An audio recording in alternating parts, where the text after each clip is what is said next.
Awesome. So, hey guys, hi. Welcome to another IPF workshop. We are now doing this, after quite a long time. So, I'm so glad that all of you are here. It's been quite a while. For those who are new, I'm Priya. I'm the founder of IPF. IPF is India's biggest buy-sell platform for kids product. We regularly host workshops, on different parenting topics where we invite experts to, share their knowledge and guide the entire community.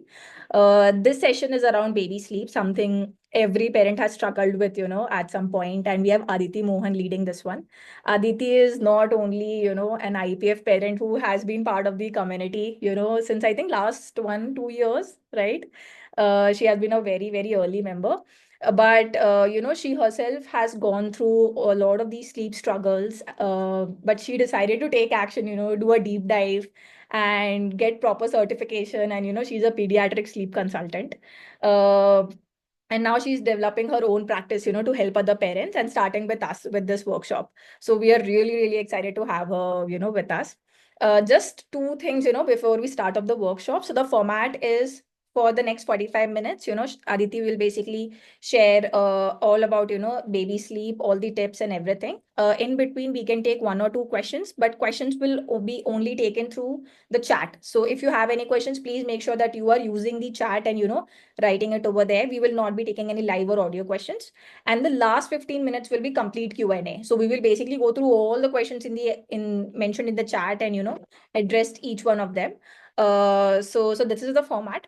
So let's start this off. Just before that, I just want to share with everyone that, in case you want to do a one-on-one consult with Aditi, to do a deep dive with respect to your baby sleep patterns, you can avail a 15% discount, which she has provided to IPF community using just IPF 15. So feel free to share that across. I will share more details in the chat, right? So yeah, let's start. Thank you. Thank you for that introduction, Priyadashta. And hi, everybody. I'm so glad to see the turnout. And I know, like Priyadashta said, sleep can be super hard. I have literally gone through that. So it's safe to say that I can understand each one of your positions. But hopefully today, a little something about that will change because I'm hoping to take you through everything that you need to know about your baby's sleep so that tomorrow when you wake up, it'll be a little better than today, right? So without further ado, I'm going to go ahead and share my screen. If any of y'all have any issues with respect to the audio or the video, please ping in the chat and we will be able to rectify that. In my screen, hopefully it's visible to everybody. Yes, it is. And okay, so let's start. Like Darshita said, I have started a little something on my own to help parents like me or to make their life and rest a little bit better. We're called Nidra, and we'll talk a little bit more about that towards the end. But now, what we're all here for is to understand everything you need to know about your baby sleep. So, what are we going to be talking about today? I'm going to broadly be covering these five topics, which will start with the basics, which is the science of sleep. Then we will move on to N.A.P.S, your transition in N.A.P.S. Then we will move on to the infamous regressions, sleep disruptors. Then we will finally touch upon the bedtime routine and deviations. So let's start. First things first, right? So when we talk about sleep, we have to go to the very basics of the sleep. Now, when you talk about sleep and the basic of sleep, the primary thing that we have to understand is what is a sleep cycle and how to understand the sleep cycle. Now, to give a very basic understanding of what this could be is all our sleep cycles, whether it's in a baby or whether it's an adult, we all go through the same stages of sleep. That is your REM sleep and your NREM sleep. Now, REM stands for rapid eye movement. NREM stands for non-rapid eye movement. Now, our sleep cycle looks something like this. We start with the non-REM stage of sleep. Then we move on to the REM stage of sleep, which we colloquially call active sleep. So this is where you have your dreams and all of that. And after this REM sleep, we come to a brief state of wakefulness or a brief state of awareness, where we become aware of our surroundings.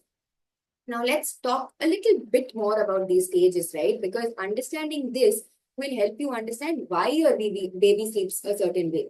Now, in your NREM sleep, there is again a division of N1, N2, N3, and N4. let's talk about what happens in each of these stages. Now, to understand this a little better, let's imagine this or understand this through an example. Now, imagine your baby is used to being rocked to sleep. Maybe along with rocking, you also pat your baby or also sing to your baby. Now, let's assume for this example that it's your baby's sleep time, whether it is nap or bedtime, whatever, you're taking your baby to the room, you're drawing the curtains, you're turning on the fan, whatever it is, whatever your routine is, you do all of that. Now, all of these are cues which signals your baby that, okay, my mom is shutting the curtains or turning on the fan. It's time for me to sleep. So when this happens, you slowly move into you start with the N1 stage of sleep.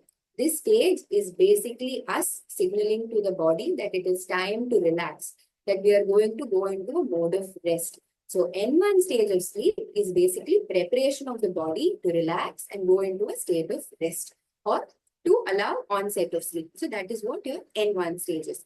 Now your N2 stage is a state of light sleep.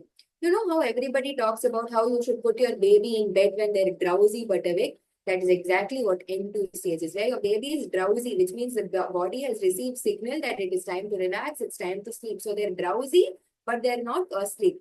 Now, what happens here? You see they're slowly shutting their eyes and they're like drifting off into sleep, but they're not yet gone to sleep, which means what happens is they're in a drowsy state. So which means if you're patting your baby or you're singing and your fan is making a peculiar noise, your baby is not going to be disturbed by these things because your baby is already accustomed to it and is going to continue to be drowsy. But say, for instance, suddenly a cracker bursts outside or somebody drops something in the hall, right? Then your baby is going to come back into a state of consciousness, which means they're going to move out of the drowsy state.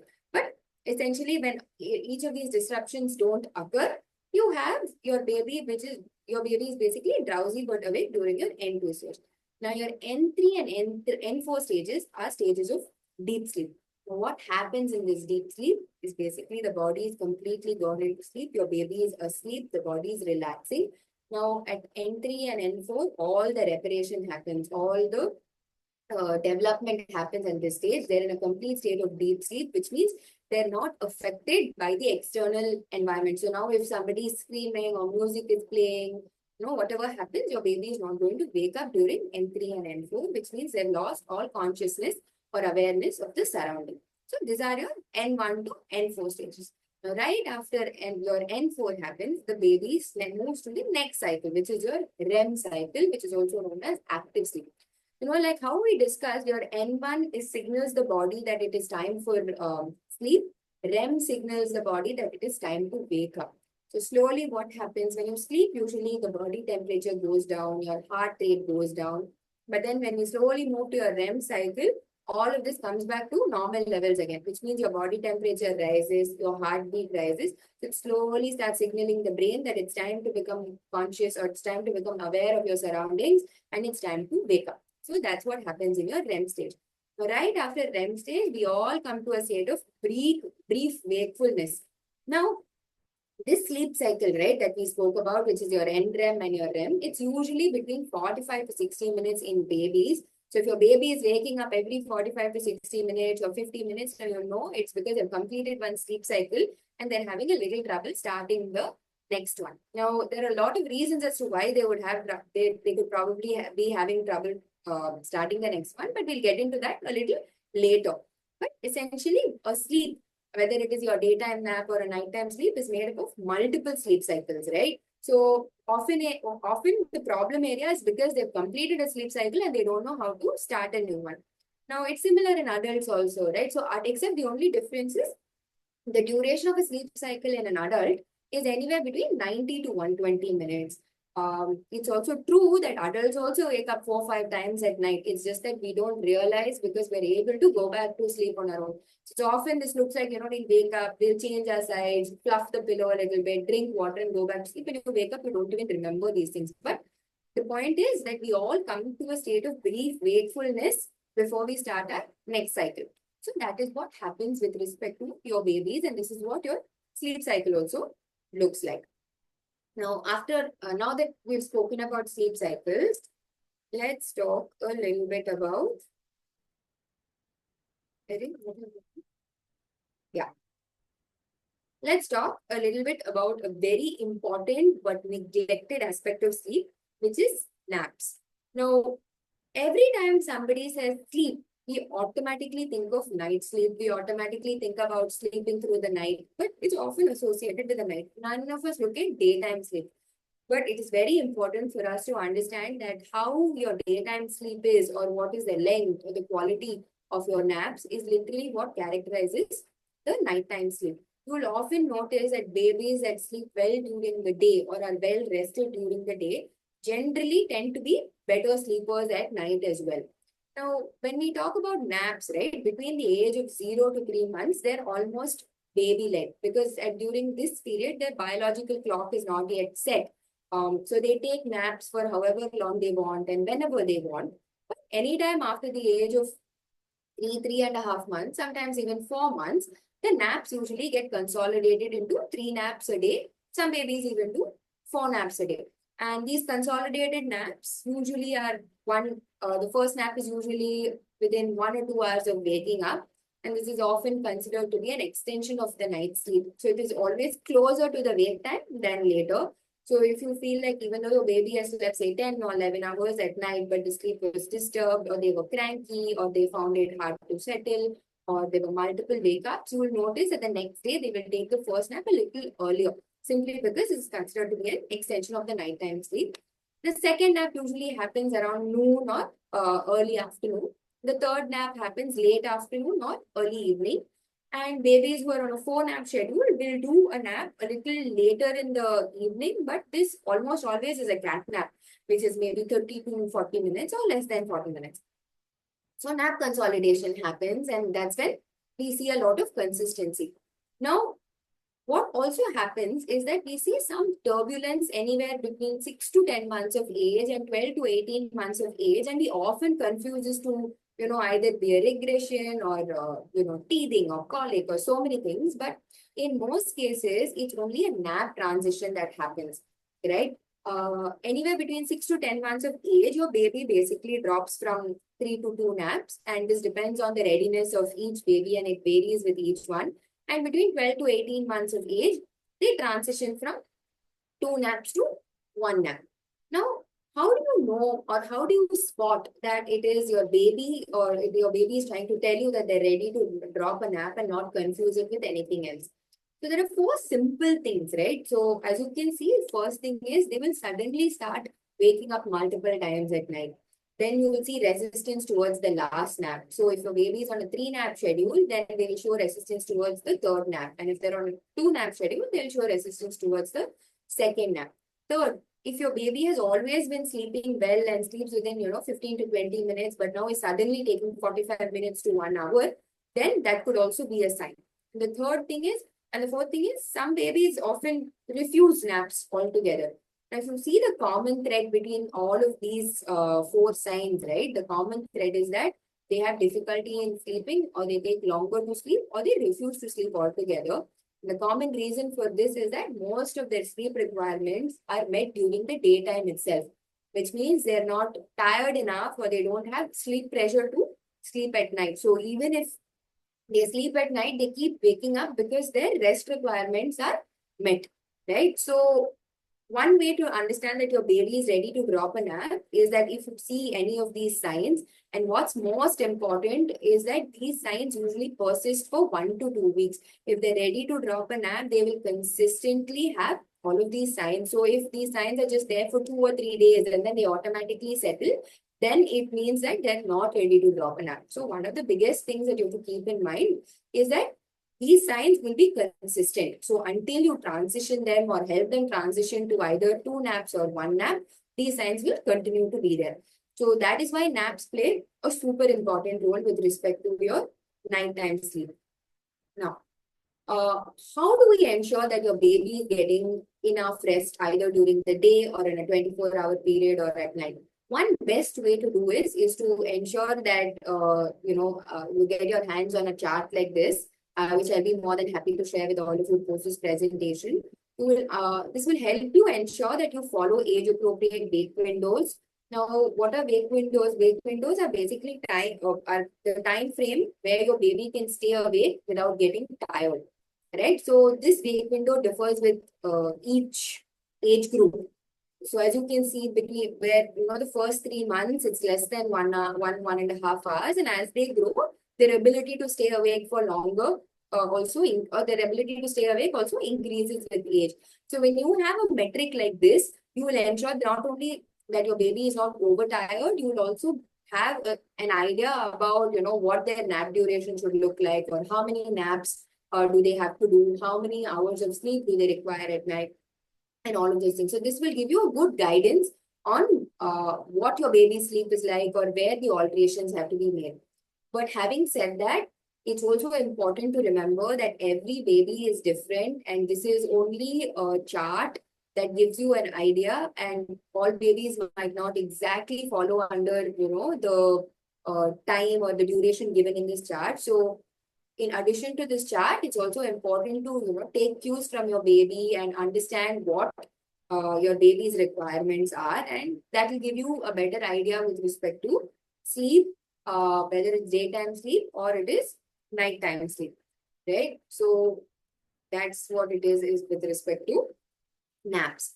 Now, the third topic that we're going to be talking about is basically sleep disruptors.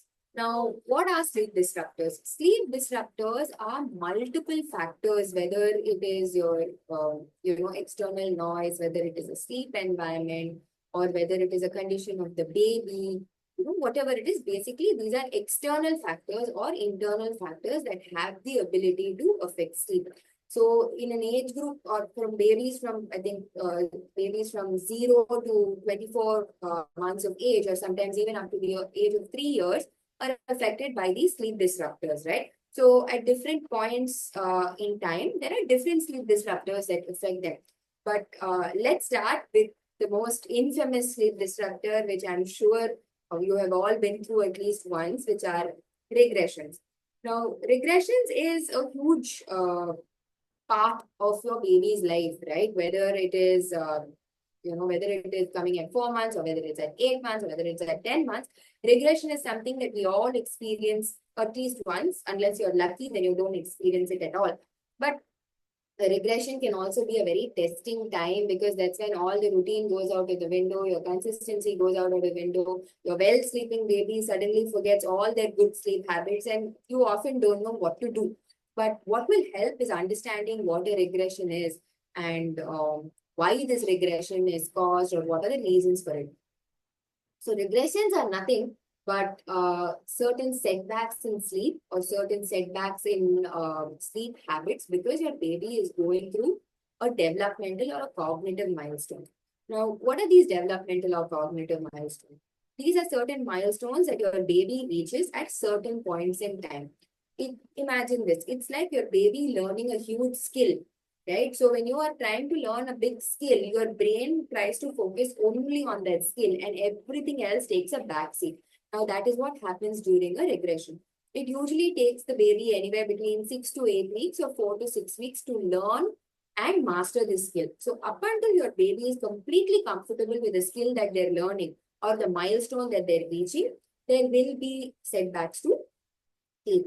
Now, let's look at when regressions usually occur. So there are 5 major age groups when regressions occur, right? So the first one is the infamous 4th month regression. But if you look here, I've said it's 4 to 6 months. Now, why is it that the 4th month regression comes somewhere at 6 months? See, if you take my kid, she had her 4th month regression somewhere in the 6th month. Now, if you see, all of these points here are linked to a certain milestone, right? Whether it's developmental or cognitive. So between 4 to 6 months, what is the milestone that your baby goes through? They basically learn to roll over and roll back.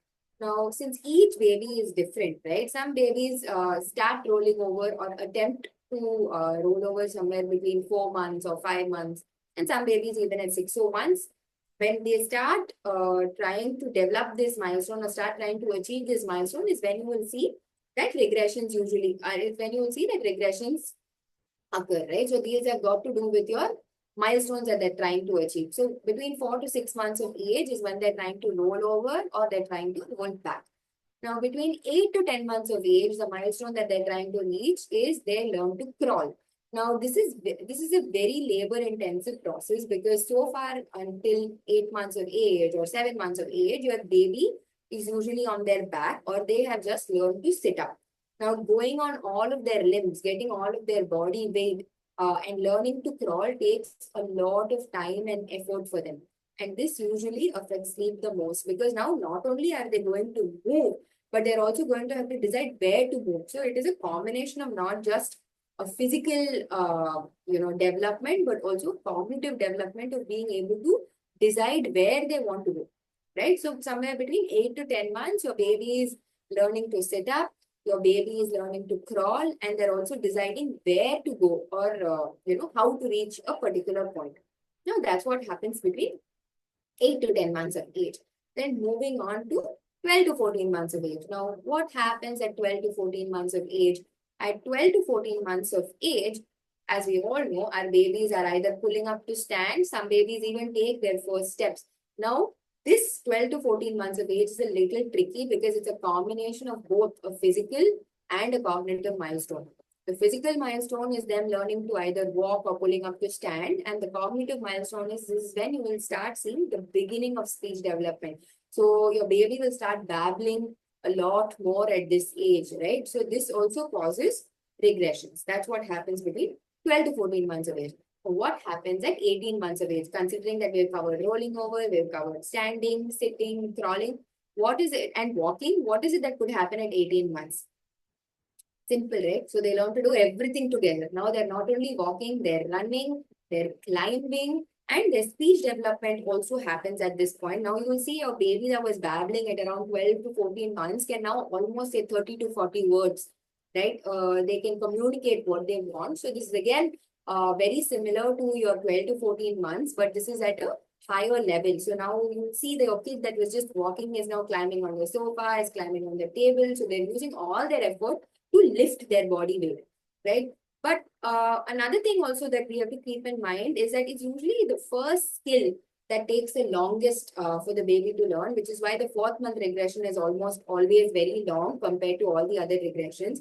The regressions between, 8 to 10 months or 12 to 14 months and 18 months are usually only, 3 to 4 weeks. But then again, every baby is different. So there is also a very good chance that this could be a little longer than 3 to 4 weeks. So now at 18 months, you have your baby who is practically doing everything, who has become a toddler, is affected by this regression because they simply are everywhere all at once and doing everything. So that's what happens at 18 months.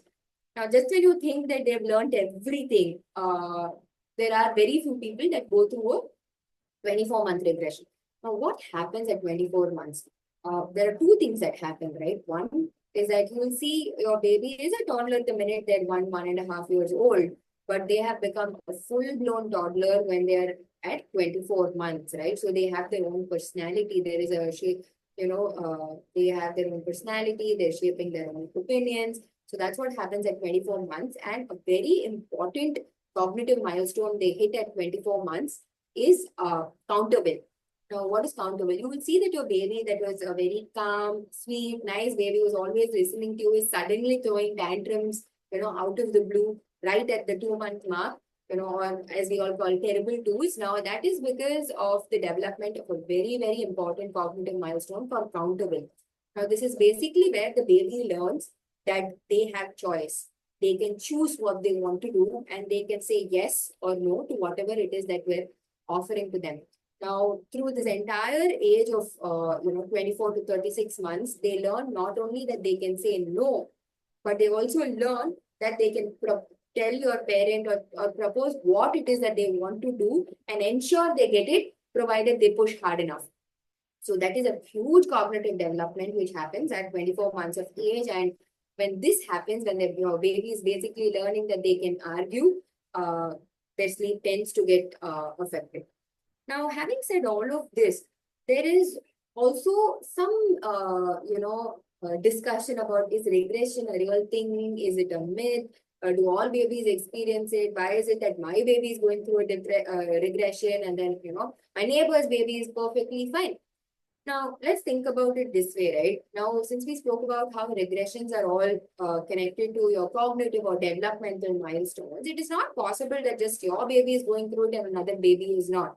Because at the end of the day, if you look at babies, all babies roll over. All babies eventually start crawling, eventually start walking, talking, and develop countable. So why is it that it affects only your baby? And why is it that it's not affecting your neighbor's baby or friend's baby? Now, the only reason for that is the sleep habits make a huge difference, right? So if your neighbor's baby is not going through a regressional phase like you are, it's probably because they have sleep habits which are very different and which are sustainable, which most importantly do not have an external dependency. This is where it's very important to talk about sleep associations. Now, what are sleep associations? Sleep associations are basically certain aids or certain crutches that we use to help fall asleep. When I say we, because sleep associations, when we say, we often think about rocking or feeding or patting and we associate to a baby. But let's pause a little bit there and look at ourselves as adults, right? So how many of us pick up our phone and scroll on our phone before we go to sleep? Now we do that day in and day out. And some of us can't even sleep, without looking at our phone. We just need that 5 minutes of, me time or whatever it is. It looks different for different people.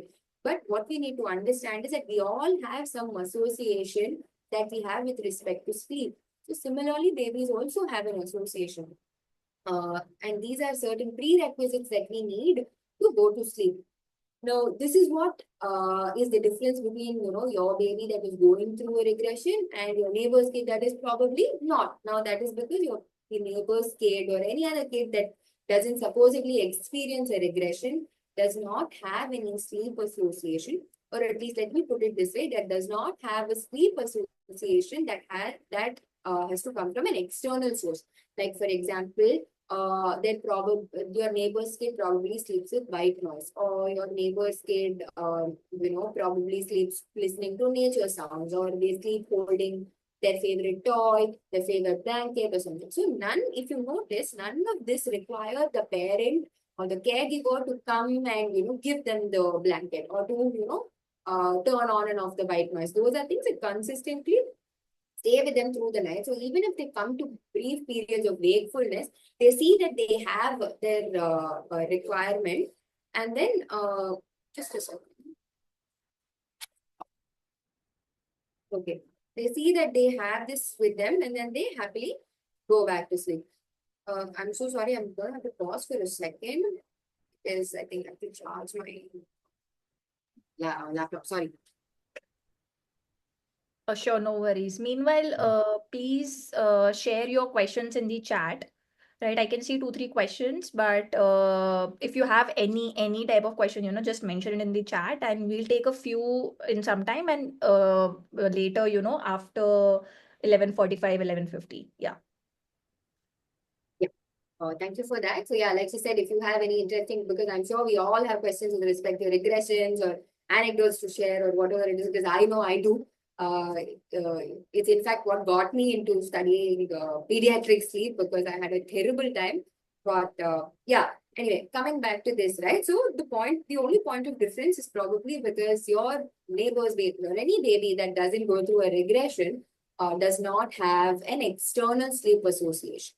But if your baby, like mine, was used to, being rocked to sleep or fed to sleep or patted to sleep, every time they come to a state of wakefulness, they're going to need their mother or their father or whoever it is to do that all over again to help them fall asleep. So that's what happens with regressions. But while I know it can be a very scary or very testing time to go through, there are a few things that we can do to ensure that, we can handle it relatively easily, than the other way. So this is a very simple guide to survive it. I know it's easier said than done, but trust me, this does have an effect. So the 4 simple things that you have to do is, 1, stick to the routine as much as possible, because at a time when your baby is trying to learn something or going through something difficult or new for them, it's important that they have predictability in their day-to-day habits, in their routine. So every time they know what's coming next, it helps them adjust to the next step, right? So try to stick to the routine as much as possible. And I know it might be very hard, but try not to introduce a new association or a habit that requires an external involvement like a parent or a caregiver or whatever it is. It can be very hard because at that time you just want to do whatever works. So we are almost always, trying to adopt any technique that will just, make it better or make the multiple waking stop. But that's really going to come and haunt us at the later stage once it passes regression. So try do not introduce a new association or a habit, or at least do not introduce a new association that is not sustainable. So if you cannot do it for the rest of the time or for the rest of the months, then do not, I would recommend do not introduce it. Third thing is stay flexible. Now, I know it seems contradictory because I first said stick to the routine. Now I'm saying stay flexible. But what happens is we all know regression is a very testing time, right? So in addition to multiple wake ups and your babies being harder to settle, also sometimes babies also refuse naps altogether. And in that case, I would suggest recommend staying flexible, because try for 20 minutes. If your baby is not sleeping or if your baby is unable to sleep, then I would say let the nap pass and just introduce and just give them an earlier bedtime, right? Because just as it is hard for you when your baby isn't sleeping, it's also hard for them to stay awake when they actually want to sleep. So I would also recommend stay flexible, just offer an earlier bedtime or offer an earlier nap time if they've skipped a nap. And the last and the most important thing is make sure it is only a regression and not anything else, right? Now, because of the timings of the regression, if you notice, you can have regression anywhere between the fourth month to 2 years. It's also a time when your baby goes through a lot of other things. Like, for example, that's when they're teething. Babies go through colic. Babies go through, so many other things at that point. So one of the first things that we have to ensure that it is only a regression. And how do we ensure that it is only a regression? By understanding what the other sleep disruptors could be. So let's get into that a little bit now. And right after that, we could probably do 2 or 3 questions. Now, these are your other factors that affect sleep, right? So colic. Colic is something you will notice in your babies anywhere between 0 to 6 months, while most babies sort of adjust to digestion anywhere between 5, 6 months. It could persist for about 6 months, and for some babies, even 6 to 8 months, because once you introduce them to solids, then also they could be affected a little bit by colic. So that could be a sleep disruptor.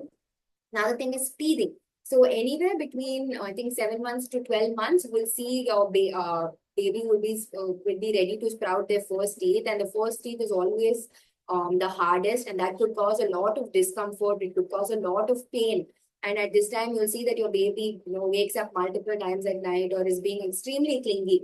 So that could also be a factor that affects your sleep. So it's important to ensure that the multiple wake ups or the resistance to sleep is not because of things like this. And another thing that all babies go through is separation anxiety. That can happen anytime from 8 months, and sometimes, and they come and go in phases, right? So it could be anytime from 8 months to the age of 2 years.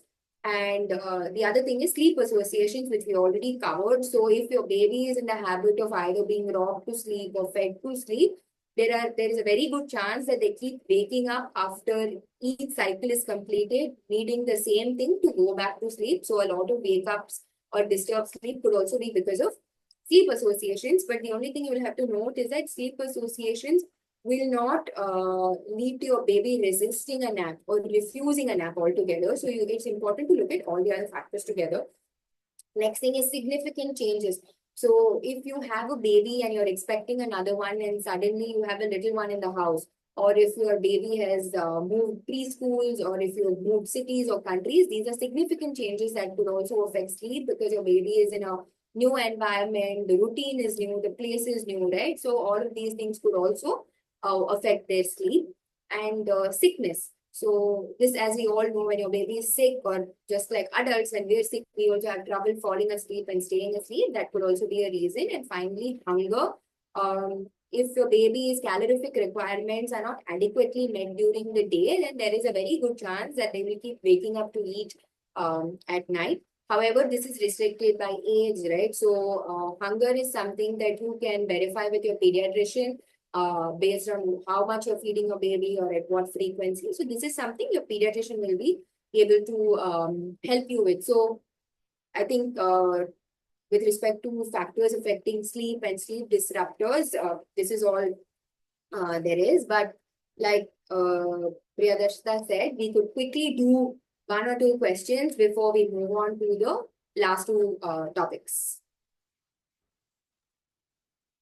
Great. So I'm just going through the chat, right? Let me address the question which has been asked the most, which is, which is the first question which was sent. That is, my baby is 6.5 month old. She will sleep only if I breastfeed her, even though I had fed her with milk or solid food 30 minutes ago. So how to change that? How to change the breastfeeding association with sleep?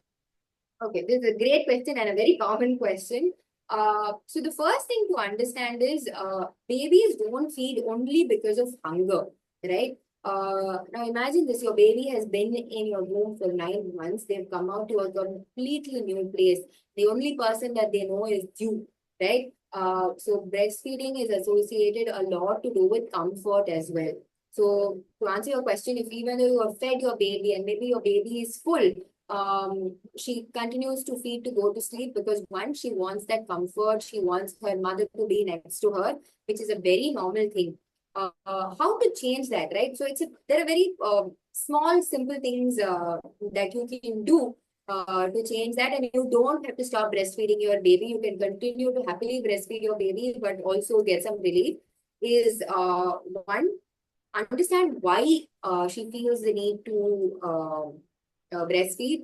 Is it because you are away from her for a very long time? See, because at 6 months of age, your baby cannot hold on to you and say, don't go anywhere, stay here, right? So their way of doing it is to latch and just continue to stay latched. So understand if it is because they want you to be around a lot more. If that's the case, you can start spending a lot more time with them. In fact, a lot of skin to skin will help. That is one thing you can do. Second, if there is an association of feeding to sleep, then what you could do is make a very small tweak. And if your bedtime routine looks something like bath, storybook, and feed, I would suggest that do the feeding first. Feed them, preferably not in their sleeping space. Do it outside. So, say for instance, you feed them in the hall or the dining room, something like that, and then take them to the bedroom. So you're indirectly signaling to them that the bedroom is only a place to sleep. It is not a place to eat.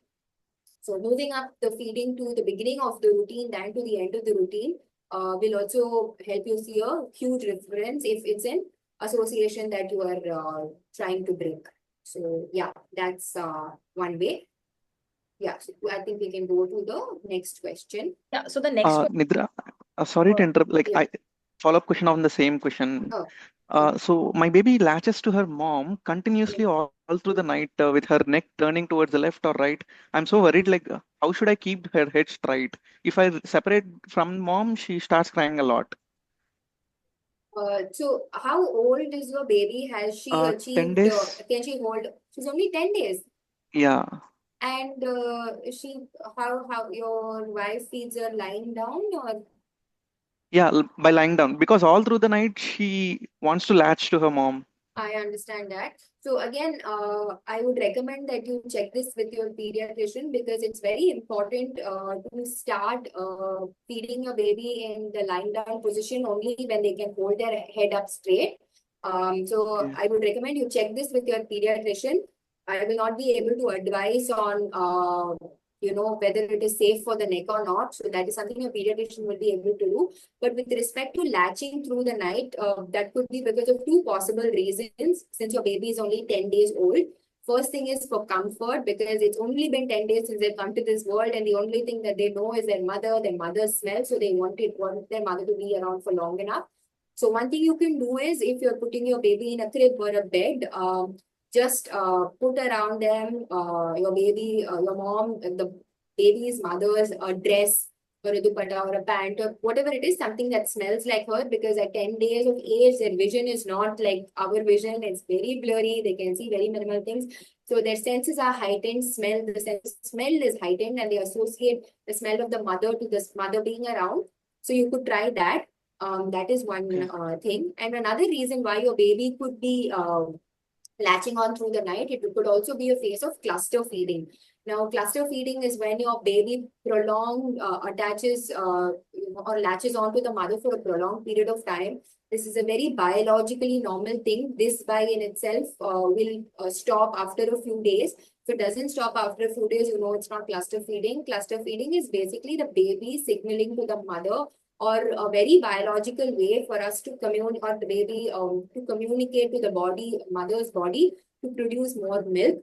Because as the baby grows, the milk requirements increase, and that cannot happen overnight, right? So the baby keeps imitating a suckling action. So it keeps sending a message to the mother's body that my intake is about to increase, produce more milk. So it could also be because of cluster feeding. Okay. It could be one of these two reasons. But with respect to supporting the neck, I would strongly recommend please check with your pediatrician before you opt the lying down and the feeding method at Okay. 10 days of age.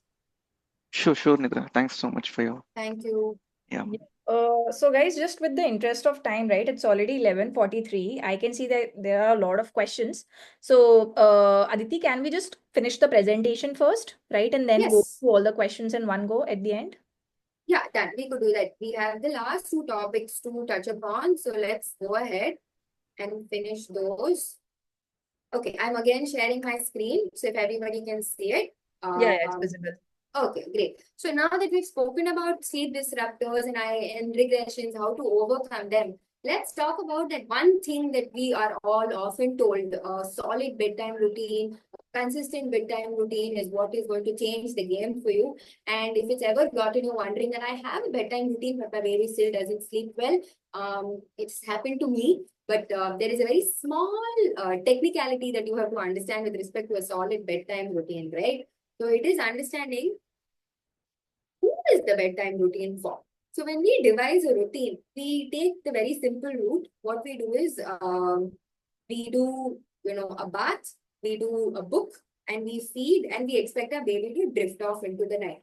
Now, think about this from even your perspective, right? Is this enjoyable for you if you took a bath and if you, read a book? Do you drift off into sleep? No, there's always that one other thing that you do is either you look at your phone, or I don't know, you have like your chamomile tea, whatever it is. So there is always that one thing we do that makes it enjoyable for us, right?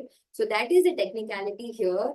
I would suggest that find that one thing that your baby truly enjoys and incorporate that into the routine. So when you incorporate that into the routine, it does two things. One, your baby looks forward to bedtime because they're going to do something they really, really love. And two, they voluntarily approach bedtime. Now, what also happens is, now this is the technicality that we have to crack with respect to understanding what should be that fun activity. We'll talk a little bit more about that, right? So when I say introduce a fun activity, you don't have to, do away with the bath or the reading. The bath and the reading can very much be a part of the routine. In fact, the more elements your bedtime routine has, the better it is, because on days when you have to miss out, one or two elements of your routine, you still have a few more to go.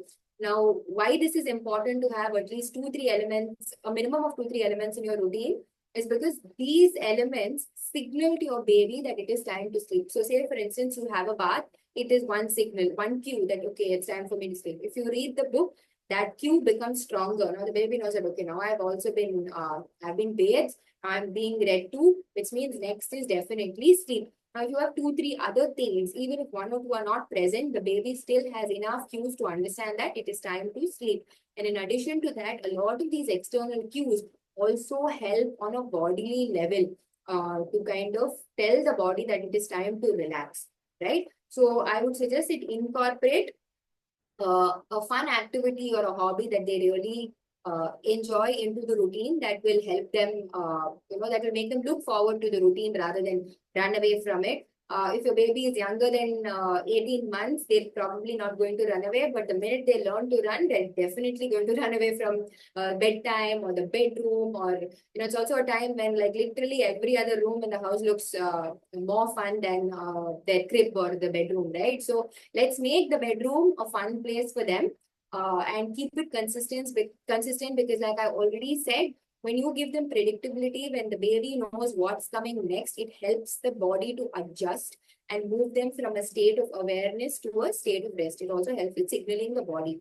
Now, how do we devise this routine?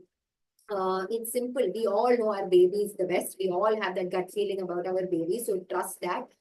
Keep it simple to the extent that the baby can say what it is or can point to what it is. It is a book, it is a bath, it is their pajamas, whatever it is. Keep it simple, keep it predictable. Most importantly, keep it enjoyable. While also determining these activities, there are two things that we have to take into consideration. One is ensure that this fun hobby or the fun activity that you are incorporating is calming and it is not a stimulating one. So, for instance, don't bring in a toy that makes noise. Like don't bring in a xylophone or something like that.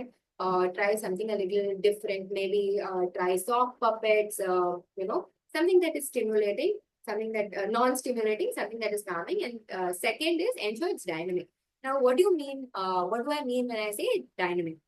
Now, our baby grows with age. Now, again, every time I talk about a baby, I keep drawing a parallel to an adult because when we were young, we had a different thing we like to do. As we grew up, we found different things we like to do, right? So, same for your baby. So, maybe at 4 months of age, they like their black and white flashcards. At 6 months of age, they like pop-up books. At maybe 12 months of age, they like a sock puppet, different things. So what you could do is you could keep changing this activity for them based on their age and based on what they enjoy more, so that bedtime is not the same thing. So while you have constant elements like your bath and your reading, always keep this fun activity dynamic so that they keep looking forward to it. That is one. And one other thing that is super important or something that really worked for me personally is to start the routine during the wake window. So one thing that we all do is we wait for the wake window to end, where we say that, okay, you know what, now the wake window is over, let me take my baby to bed. That's where we make a tiny mistake, because you're supposed to take your baby a little before your wake window ends. So say, for instance, your bedtime routine is 20 to 30 minutes, take your baby in the last 20 or 30 minutes of their wake window, because just as the routine ends, so does their wake window. So this will ensure that your baby is not overtired or cranky or restless, right? So it also helps them to drift off into sleep in a more easy way. So that is with respect to devising a bedtime routine that works for your child, because no bedtime routine that we see online can just be taken and used exactly for your kid, because you know what's best for your kid. You know what your kid enjoys the most. So find that and incorporate it. And as kids grow, once they're toddlers, and especially when they develop countable, it will also really help to make them a part of devising this bedtime routine. You can ask them what is it that they want to do before going to bed, or what are the things that they would like to have a part of their routine, which will get them more involved in the process and make them. So the simple hack is to get them to like the routine and enjoy it and look forward to it than anything else. So that is what it is. And the last part, and the part that we all fear, right? So now a lot of us probably have a routine and we're scared to go out to dinner. We're scared to go on a vacation. We're scared to take that road trip because, oh my God, what happens to the routine? What happens if there is a deviation? I'm going to start from scratch. But that is not true. Deviations are very important. In fact, deviations are something that we have to deal with. There are three simple things with respect to deviations, right? So the first thing is ensure that your number of consistent days are more than the number of your deviation days. Because if you've stayed consistent longer than for your deviations, your baby is still going to know what the cues are. Second, allowing flexibility helps strengthen and reevaluate the routine. Now, when you allow flexibility, because sometimes what we do is force of habit, we keep doing the same thing over and over and over again every day. We don't really know if there is any scope for changing or if there's any scope for improvement. But on a day or two of deviation, say for instance, you take your baby on a vacation and in between, say lunch or dinner, they fall asleep. You know that now your baby has developed the ability to fall asleep by themselves without any of the cues. So allowing flexibility sometimes helps reevaluate the routine you have for them. But deviations are absolutely okay, especially for parents like us in India, where we do multiple things, right? We're not just taking care of our kids, we're working, we're cooking, we're doing 101 things. Deviations are a part and parcel of our life. So it's very important to acknowledge it and, make it a part of our a routine and not fear it. So deviations are absolutely okay as long as they're outnumbered by the number of consistent days. Having said that, we come to the very last part of this presentation. The final thoughts would really just be that baby sleep can be hard, it can be overwhelming, it can be testing. Really, having a baby is honestly the most testing but rewarding experience that all of us have gone through. But what helped me is to understand a little bit more about why something happens. Because I truly feel when you understand the why of a situation, you approach it very differently. You set yourself up for success when you know why something happens, because your solution is more tailor-made, it is more specific. So that's what we try to do at Nidra, try to help all parents understand why something happens. And so, we can tackle it head on. So that's with all of this. But before I wrap up, I have one final thing, right? So today, since we've gone through almost everything, we've gone through regressions, we've gone through sleep cycles, we've gone through sleep associations, we've gone through routines. So then doesn't that beg the question, sleep training then? If we know all of this, what is sleep training? What is it that we all talk about? Well, we talk a lot about sleep training, right? So what is sleep training? At this point, I would really like it if you could, one or two of you just, or any of you type in the chat box and tell me what you think sleep training is. And, with that, we could open the Q&A and go on from there. Yeah, so meanwhile, others are answering. Aditi, basically the presentation is done, right, from our end. So we can also share with them about, in case they Yes. want to do a one-on-one paid consultation with you, they can use the code IPF15. We will also Yes. share, Nidra is active on Instagram. So you can just type Nidra over there and you'll find their page and you can message them over there. We'll also share the WhatsApp number in the chat and in the mail also. When we send the recording out. So you can also personally reach out to them there, right? So yeah, so we have a response. And to make them learn from external patterns, like learn sleep. A response around sleep training, right? We have it from Aishwarya. And doing all of this consistently, getting used to it, yeah, to form a sleep routine. Okay. So before we kick off, let me give you, what we at Nidra think sleep training is.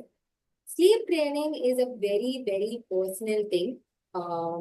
Sleep training could look very different to each one of us. At Nidra, we truly believe sleep training will look very different for two people who live the exact same lives. At the end of the day, it's about finding out what is the equilibrium for you. It's about finding out what you want your baby's sleep to look like. It's about finding out what you want your sleep to look like. And we over here will help you achieve exactly that.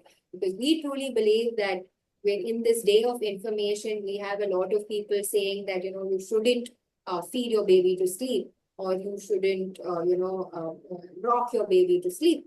But at Nidra, we believe that if that is what works for you, if that is something you're comfortable with, if that is something that doesn't burden you, then no one should stop you from doing it. It's about you deciding what you want your baby sleep to look like. It's about you deciding what you want your sleep to look like. And that's exactly what we are going to help you do. We're going to help you get what your definition of sleep training is, and not really going by what people say it should look like at a certain age. Now, having said that, there is just one final thought that we have before we move on into our Q&A, is that in today's day and age, right, we play multiple roles. We play roles as moms, we play roles as sisters, we play roles as an employee, a husband, a wife, and so on and so forth. We do so many things. We make so many choices on a day-to-day basis. There is so much judgment attached to getting help, right? So we very, very strongly stand in the fact that there is no help, no shame in getting help.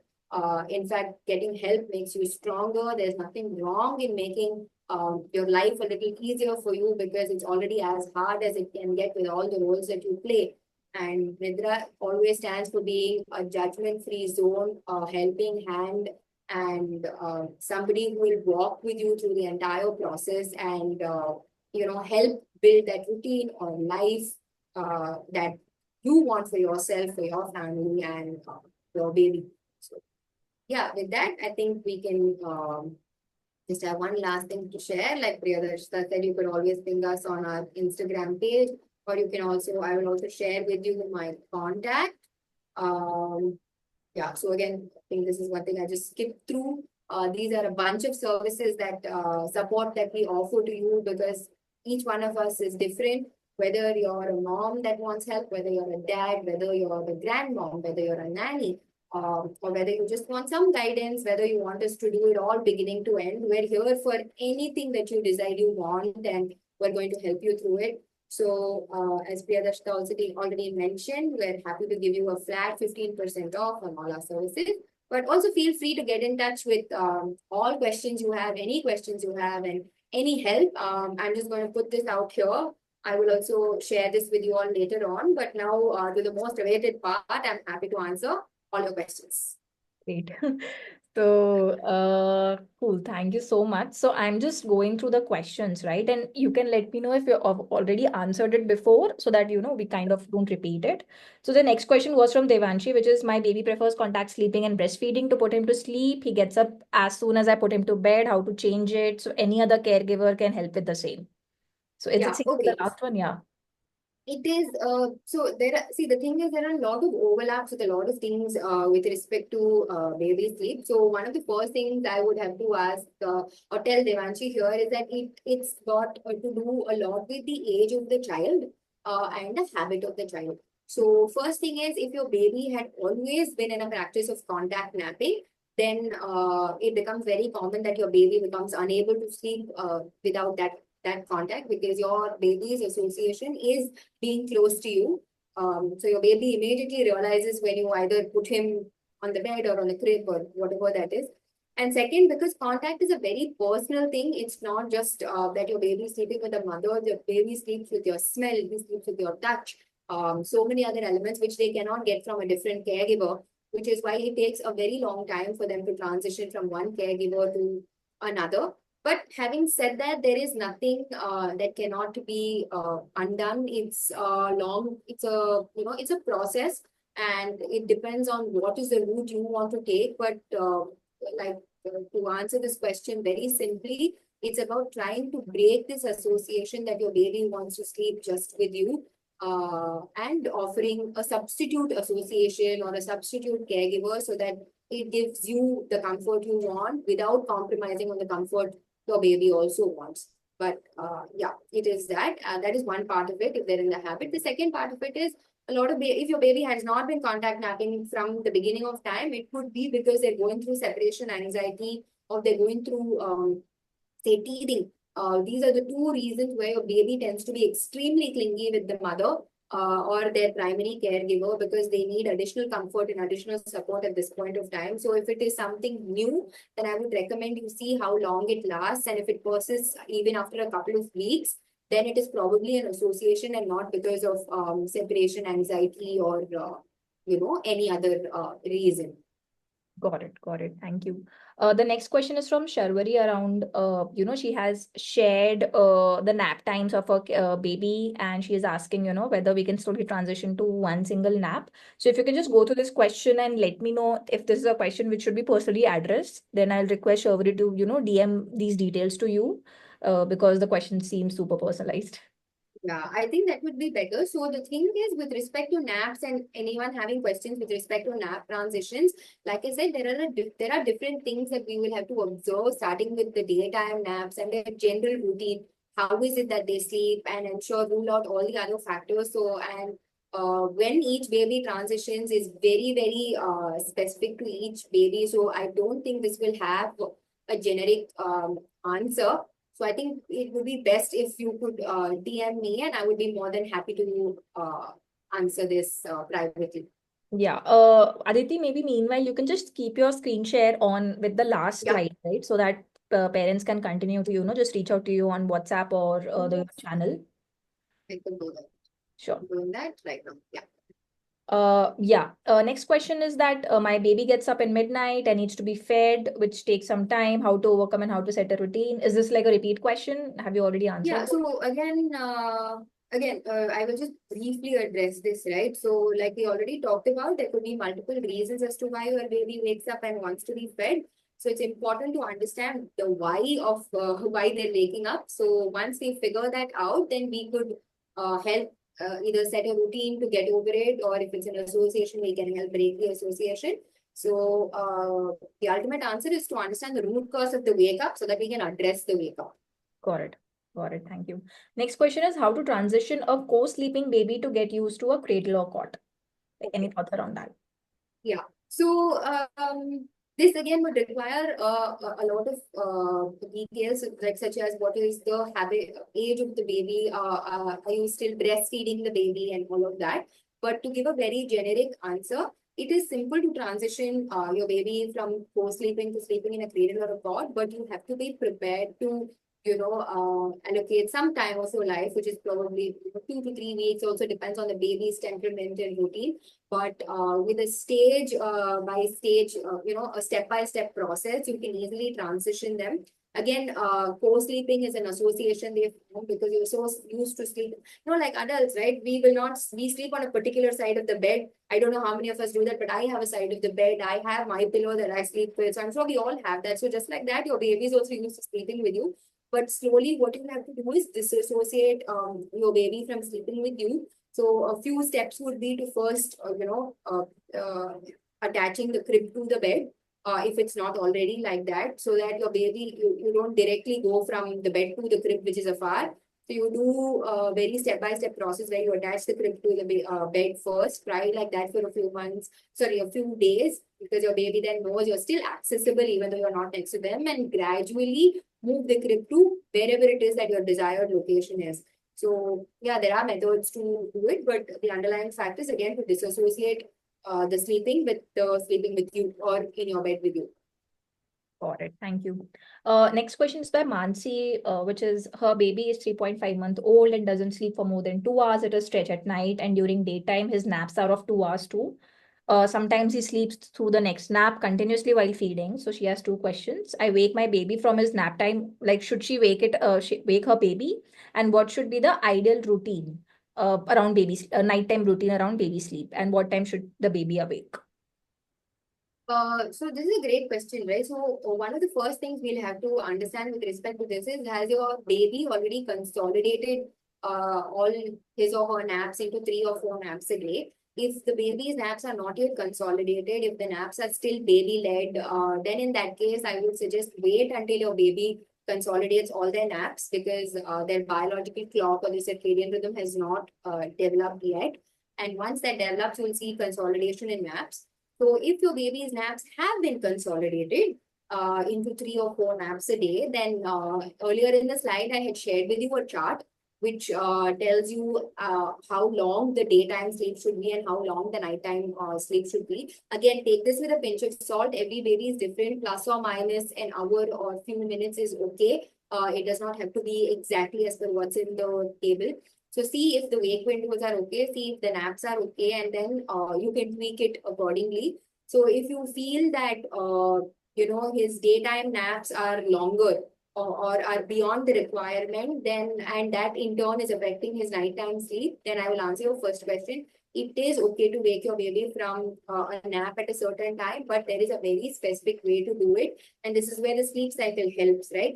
So where we went through N1 to your non-REM to your REM stage, it is always advisable to wake your baby in a very gentle manner, by simply just touching their arm or their leg or their cheek or their ear, nothing harsh, but you should do this when the baby is in the lighter stages of sleep. And you will always know when your baby is in the lighter stage of sleep.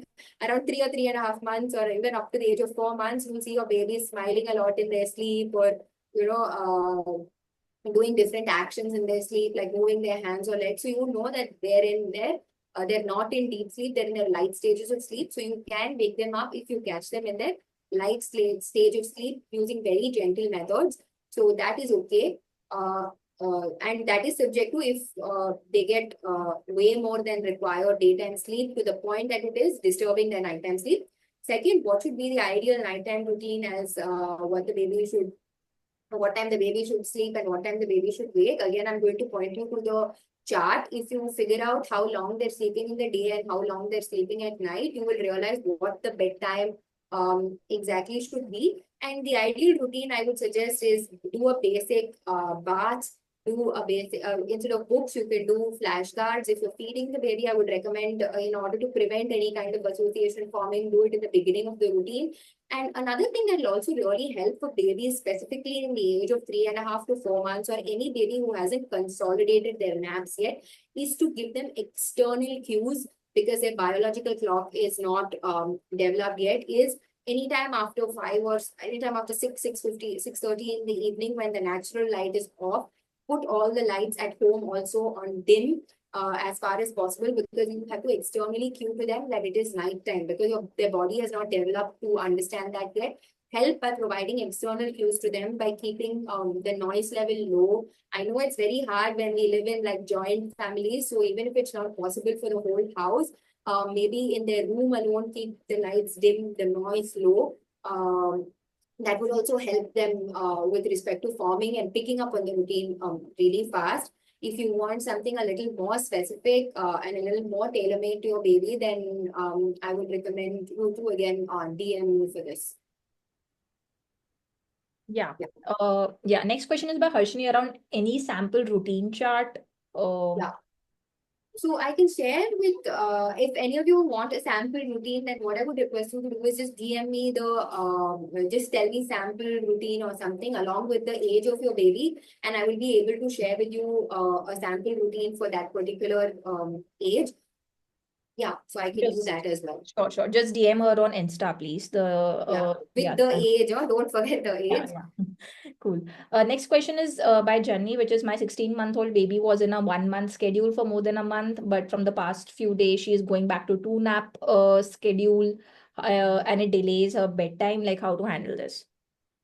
Okay, this is a great question. So this really makes you question if she was first of all ready to drop the first nap to begin with.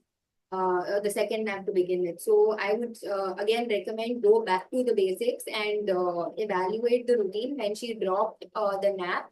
Was it completely baby-led or was it intervened by you where you noticed certain patterns and therefore helped her transition? But if it was completely dropped by her or if she simply resisted it, then I would suggest go back and we'll see if she was firstly ready to drop the nap. If she was not ready to drop the nap, that's probably a reason as to why she's again gone back to the 2 nap schedule. That is one thing. The second thing is, so it's delaying her bedtime. The other thing is, check for total daytime sleep. She's probably doing a lot more daytime sleep than required for a 16-month age group. A kid at around 16 months usually requires only 14 hours of, anywhere between 11 to 14 hours of sleep in a 24-hour stretch. So this ideally looks like 11 hours at 10 to 11 hours at night and the remaining during the day. So if your baby is doing both naps together more than 3 or 4 hours, then the night routine gets affected. So this would actually go back to evaluating her routine to begin with. So I think that is something you will have to do with respect to your baby. Got it. Next question is, can I introduce music in night routine, which will become an association? The kid is 1 year old. That's a great question. Yes, music is a great thing to introduce, but just ensure that you introduce music without lyrics.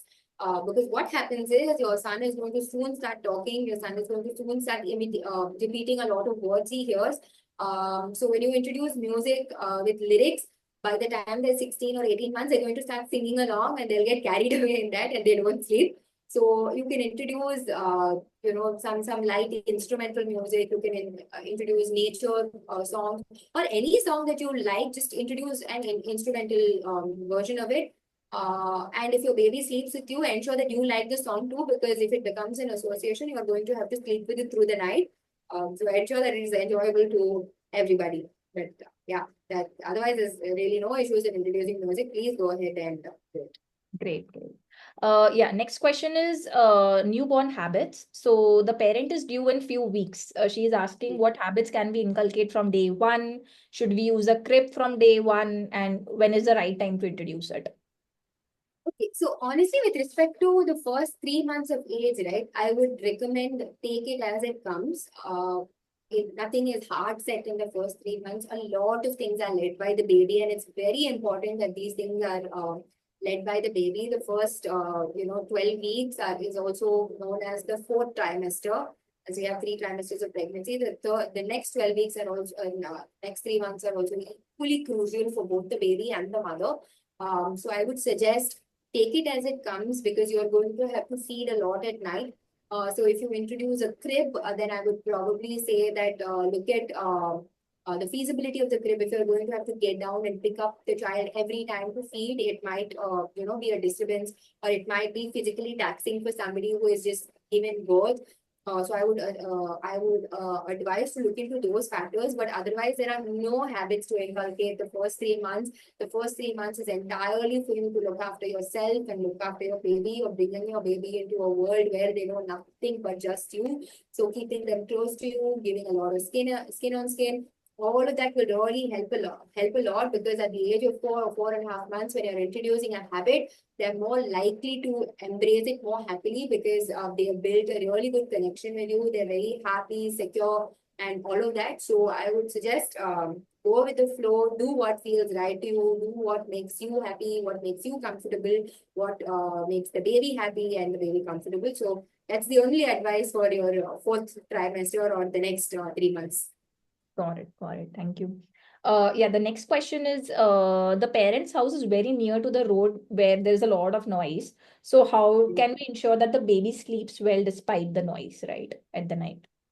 Okay, so this question has a two-part answer, right? So again, depending on the age of the baby, if your baby is very well aware of it is daytime and it is nighttime, I would say during naps, that is during daytime sleep, let there be noise. It's absolutely okay because it's very important for the baby to register that in the morning time or during the daytime, there is going to be a lot of noise around me. There is going to be activity around me. It is me that is taking rest.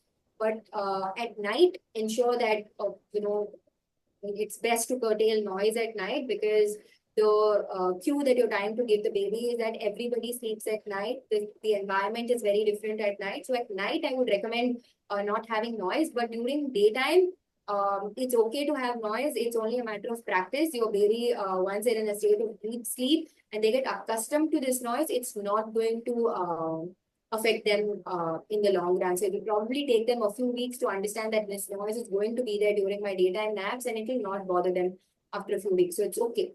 Because if you take a very practical example, babies do like 3 or 4 naps a day in the first 4 or 5 months, right? And that's when we're cooking. So your cooker is going to go off, you're going to run your mixer grinder and all of that. So it's very important to integrate what we do on a daily basis, into your baby's schedule so that it doesn't pose a problem. So ensure that the sleep habits that you're inculcating are sustainable because you're never going to not use the cooker during the daytime, right? So I would suggest keep it sustainable and allow the noise as long as it's during the day. Yeah, you can try to minimize the noise if it's like too loud, like too much honking or something that even an adult can't sleep in that particular environment. Try to minimize it by maybe shutting your doors or something, but it does not have to be pin drop silence. Some noise is recommended in daytime sleep. Got it. Got it. Yeah. Next question was around expecting mom tips, which we have already kind of shared.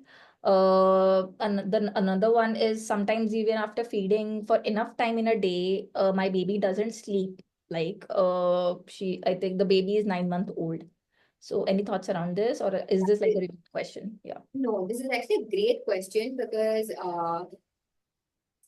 eating and sleeping, we've often interlinked it. There's often a notion that, oh, a baby who is full will go to sleep. That's not really the case. It's not true in all cases. Yes, eating might lead the baby to sleeping, but it doesn't mean every time the baby eats, the baby will sleep. The baby doesn't, baby may not be sleeping for a lot of reasons. It could probably again be because of any of the disruptors we spoke about, but just because you fed the baby a lot, and the fact that the baby is not drifting off into sleep are not really related. In 99.99% of the cases, it's always a different reason that your baby doesn't sleep after feeding. Got it. Yeah, so the next question is, my 3-month-old baby sleeps sucking her thumb. Soon this habit may fade, but what else can we give her, for sleep association? Also, she takes almost 20 to 25 minutes to fall asleep on her own and keeps making sounds. So should the parent just pick her up or just wait every time? And at night, she sleeps for 6 to 7 hours. Should I let her sleep or wake her up for the feed? So, 3 months phase with respect to sucking her thumb, they go through a mouthing phase where they try to put their fist in their mouth. They try to put a lot of things in their mouth because now they're also learning motor skills, right? The fact they can move their arms. You'll also catch your baby often looking at their feet. So it could be really fun to put on like nice socks and get them observing that. But okay, independent of that, they're just figuring out that they can move their limbs, and the mouthing is very common. Um, but if you personally have a problem with the fact that you don't want her to, fall asleep sucking her thumb, then you could always introduce a new association. It could probably be, I wouldn't suggest a blanket at the age of 3 months, but it could probably be a doll that is safe for the baby. Ensure that it doesn't have fur or tiny buttons that could come off loose. So ensure it's a safe doll that you can keep next to the baby. But another thing that I would recommend is to introduce this association once they're over the mouthing phase, because now no matter what you give, they will have a tendency to take it to their mouth, better their thumb than anything else.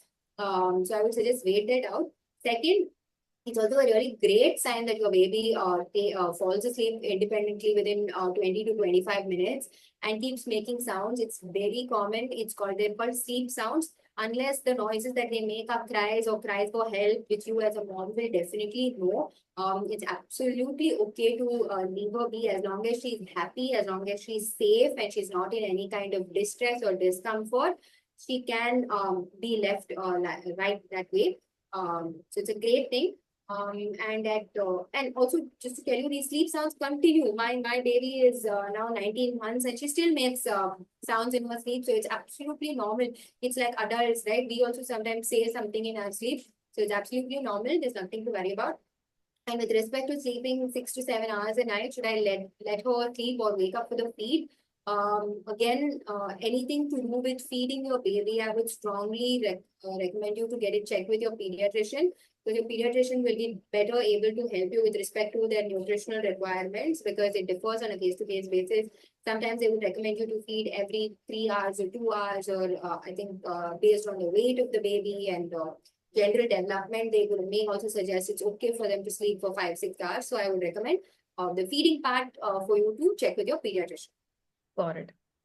Yeah, next question is, baby is almost 4 months old. He needs to be rocked to sleep these days. Like, how can we break that association? He wakes up as soon as I put him down.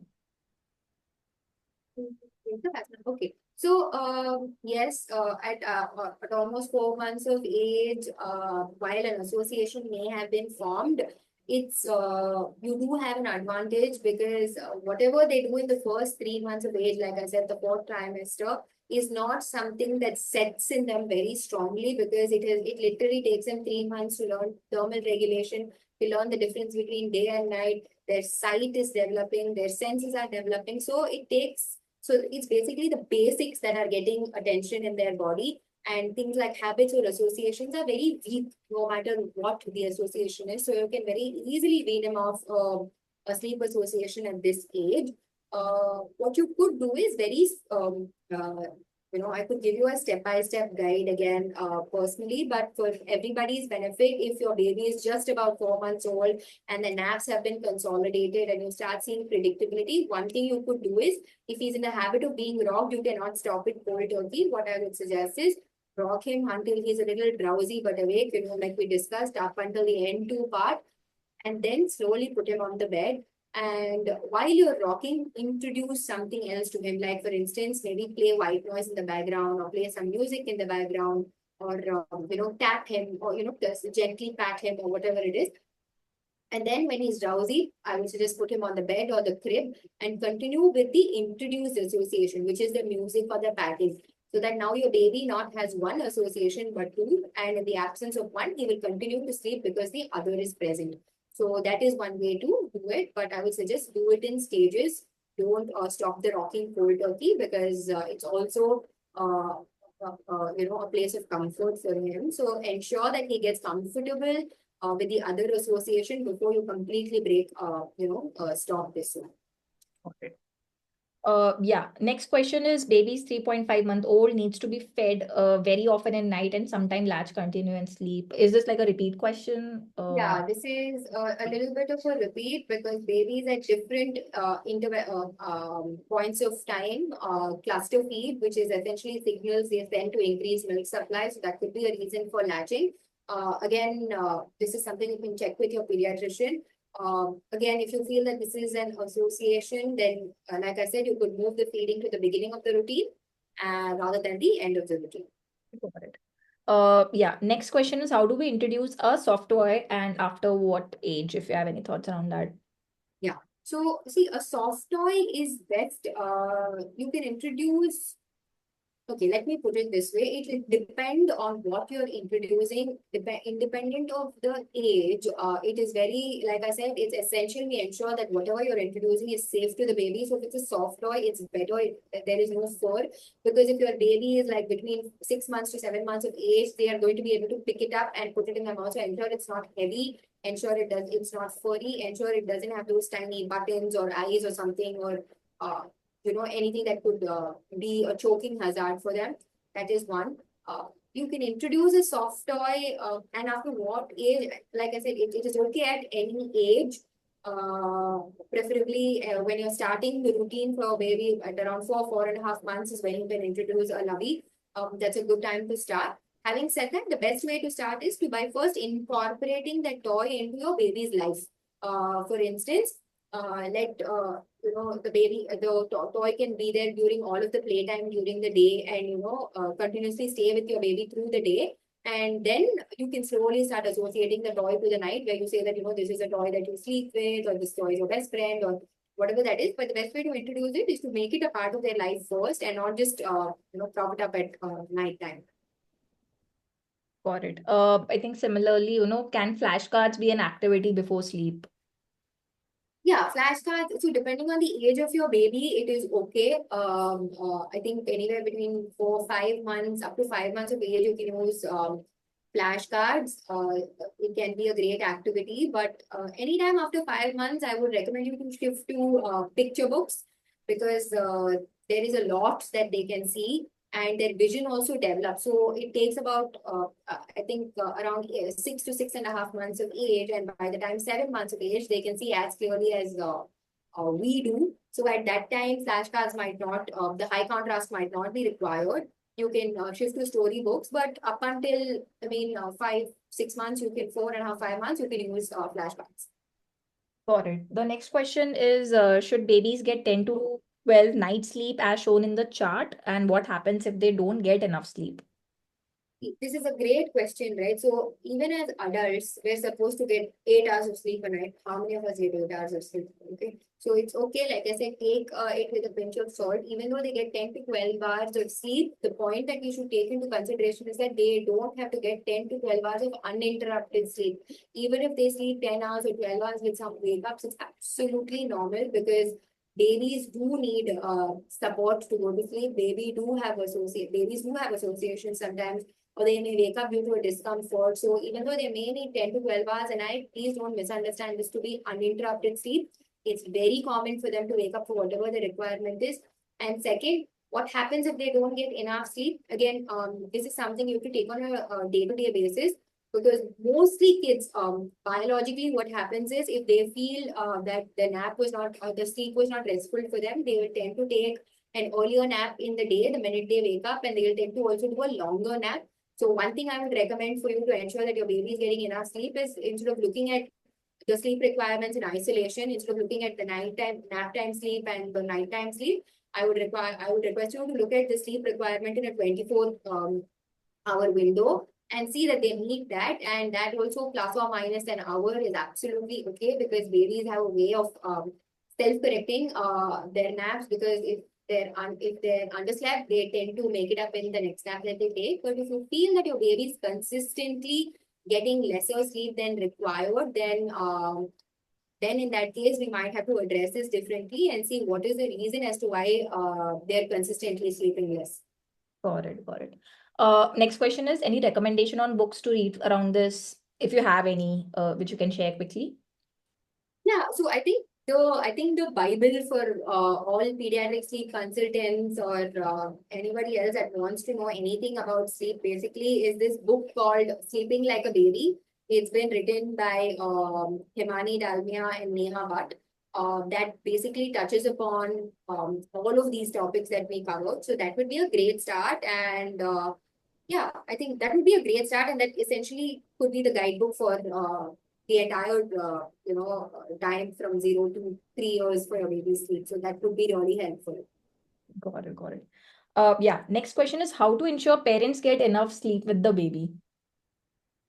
That's a great question, actually. So isn't that you know so again, all of this goes back to habits, right? Your parents can only get enough sleep if the baby has a good sleep routine. So I would say if you focus on your baby's sleep, automatically parents will get enough sleep. So if your baby is not waking up multiple times at night, then the parent automatically gets enough sleep. The ways to ensure it is everything basically we discussed in the presentation is ensure you follow your wake windows, ensure that they're not overtired, ensure you have a routine, ensure you have enough cues that signals to the baby that it's time to sleep or it's time to rest. But yeah, that's pretty much the entire presentation. So this is how we ensure that parents can also get enough rest. Having said that, you're always going to have some times when the parents will not get rest, like when your baby is going through an illness or teething or regressions. But at that point, I would suggest please get some help and get the rest that you need. But apart from minor setbacks like this, if your baby sleeps fine, you're going to sleep fine. Great. Yeah, next question is, how to break the drink to sleep association after having a good dinner after less than 2 hours requires a good quantity of milk before sleeping. Like, is this a repeat question? Yeah, this is a Yeah. repeat. Again, just move it up to the beginning of the routine and we should be good to go. Great. Another one is, we are comparatively more social obligations to attend. My baby is 4.5 month old. How should we cope up with his sleep and still attend all the functions? Yeah. So this is like a very, I think it's a great thing that you brought this up, right? Because in India, we are very like social beings. We have weddings to attend to. We have so many things to go to, and that's pretty much why I touched upon disruptions. So the two things that I would recommend for you that if you're extremely social and you have to be out more often than in, if that's the case for you, one thing I would strongly recommend is that probably until your baby, since your baby is just 4.5 months old and they're like just beginning to understand routine and predictability, it's important they first have more consistent days before deviations. So if there is somebody else, or if you and your partner or the caregiver can take turns and make appearances at function, that would be ideal. But otherwise, if that is not possible, if you have to take your baby with you, I would recommend, depending on the time of the baby, try to get your baby to nap no matter where they are, because at almost 4.5 months of age, what they do is they go through their sleep cycle really fast, which means within 20 minutes they're already in deep sleep. So they can, if you have a carry cot or a car seat that you use, they could happily just sleep in the car seat. Although don't leave the car seat in the car, take it with you wherever you are. But ensure that they get their rest. But the ideal situation would be at least until they're more consistent and predictable with the routine to maybe take turns. But yeah, but I think the rule of thumb would be that ensure he takes his nap, regardless of where it is. It's better to take the nap than skip it. So in that case, it's okay. The environment is okay, but ensure that he sleeps. So I think that's what I would say. Got it. Next question is, my baby needs to be rocked to make her sleep. I want to break this association because while traveling or going out, we need to carry a bed sheet to rock her. So your baby's rocked like this, like a jula, with like by you and your husband. Okay. Again, it is an association. Any association, I'll give you a generic answer for this, that anybody has anything to do with wanting to break an association. I want to say two things. One, break the association only if it is inconvenient to you and inconvenient to your baby. Please do not break the association because somebody is saying so. And I'm saying this because this most often happens with feeding, because a lot of people say stop feeding your baby, just start feeding through the night. That's not true. So only if it is just uncomfortable for you, go ahead and break the association. Now, with respect to any association, whether it is rocking or feeding, I think feeding, you can just move it up to the beginning of the routine. With respect to rocking, what you could do is, like I already told you, you have to phase it out in stages. You cannot quit cold turkey. So I would first recommend that you introduce an alternate association or an alternate form of comfort for her. Maybe that could be music, or maybe that could be like patting her or singing to her, whatever it is that is comfortable to you, your husband, and your baby. Introduce that first, and once your baby gets comfortable with the alternative association, you can slowly phase this out. But this will not happen overnight. It will take a few weeks, but it will definitely happen. The only way to do it is to stay consistent. So in the beginning weeks, I would suggest do a combination of rocking while you start off the routine, or you start off by rocking the baby, but then you introduce, say, for example, a toy. Then you introduce that as well. So you rock her with the toy and then slowly transition it to just the toy. But the rule of thumb would be is always introduce an alternative association, get your baby comfortable with that association, and then phase out the old association. Got it. Yeah, the next question is, baby sleeps on her stomach the whole night, around 4 hours at stretch. Sometimes she opens her mouth and breathe. If an I turn her over, and then she again rolls on her stomach. So, yeah, any thoughts around this? Okay, so this again will largely depend on the age of your baby. Sleeping on the stomach is usually only safe if your baby has learned to not only roll over but roll back. So if your baby does not know how to roll back and come on their get back on their back, this could be a potential hazard. So please take into consideration the age of your baby. But once your baby has learned to roll and roll back, there are just two things: do not swaddle your baby to prevent any kind of suffocation. Let them, so the minute they start rolling and rolling back, stop swaddling your baby, because that could be a potential hazard. And if your baby is older than, like, say, 6-7 months, and they can comfortably roll and roll back and they don't need to be swaddled anymore, it's okay to sleep on their stomach. And with respect to the breathing with her mouth open, breathing with her mouth closed, I think it should be fine. But again, when you have any doubts with respect to nutrition or breathing and any physiological aspects of your baby, then it is always best to get it checked with your pediatrician. Got it. Any thoughts around using pacifier for sleep? See, again, I would go back to the point of where are you comfortable with giving your baby a pacifier? Is your baby comfortable? Because a lot of these questions about, is it okay to use a pacifier? Is it okay to use that, comes from what society tells us. So if you're okay with it, then please go ahead and use the pacifier. The only two recommendations that I have are, one is that ensure that the pacifier is associated only to sleep, which means that you should be able to remove the pacifier once they've gone back to sleep. And second, they don't use the pacifier for a prolonged period of time during day. And second, there is a very specific age where the pacifier will have to be phased out.